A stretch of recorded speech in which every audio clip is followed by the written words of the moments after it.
राजुरा बाजार मार्गावर भीषण अपघात झाला। एका अज्ञात वाहनाने ऑटोला जबर धडक दिली। या धडकेमध्ये एक जण ठार तर 3 जण गंभीर जखमी झाले आहे। वाहन घटनास्थळावरून फरार झाला आहे। राजुरा बाजारकडून वरुडला येणाऱ्या ऑटो क्रमांक MH27 AC 7483 ला अज्ञात वाहनाने मागून जोरदार धडक दिली।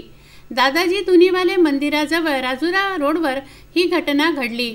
अज्ञात वाहनाच्या धडकेत ऑटोचा चेंदामेंदा झाला असून एकाचा घटनास्थळीच मृत्यू झाला तर दोघांची प्रकृती गंभीर आहे।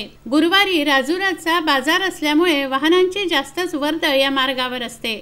ऑटो चालक मारुती पांडुरंग ठाकरे वय वर्ष 35 राहणार वरुड आंबेडकर चौक हा त्याच्या ताब्यातील ऑटो घेऊन राजुरा येथून 4 प्रवाशांना घेऊन वरुडकडे येत असताना दादाजी धुनीवाले मंदिराजवळ हा अपघात झाला। भरधाव टिप्परने ऑटोला धडक दिली। यामध्ये 70 वर्षीय शेख मतीन शेख विरहान यांचा घटनास्थळीच मृत्यू झाला तर 29 वर्षीय उर्मिला वासुदेव कांबळे राहणार वरुड, 40 वर्षीय कविता हरिराम बनसोड राहणार राजुरा नाका वरुड या गंभीर जखमी झाल्या आहेत। त्यांना जिल्हा सामान्य रुग्णालयात दाखल करण्यात आला आहे।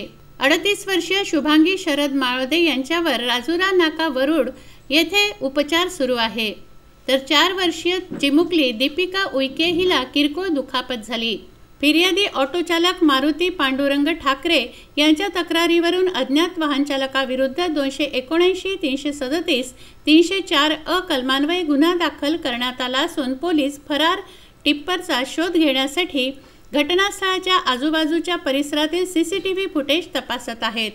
पुढील तपास ठाणेदार मगन वना मेहते यांच्या मार्गदर्शनाखाली ASI दिलीप वासनकर करत आहेत। या घटनेची माहिती मिळताच बघ्यांची येथे प्रचंड गर्दी झाली। एका महिन्यातील या मार्गावरील ही दुसरी घटना आहे।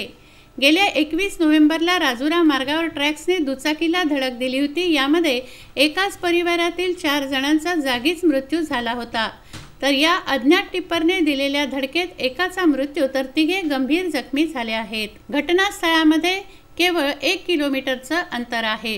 निलेश लोणकर, विदर्भ न्यूज, वरुड।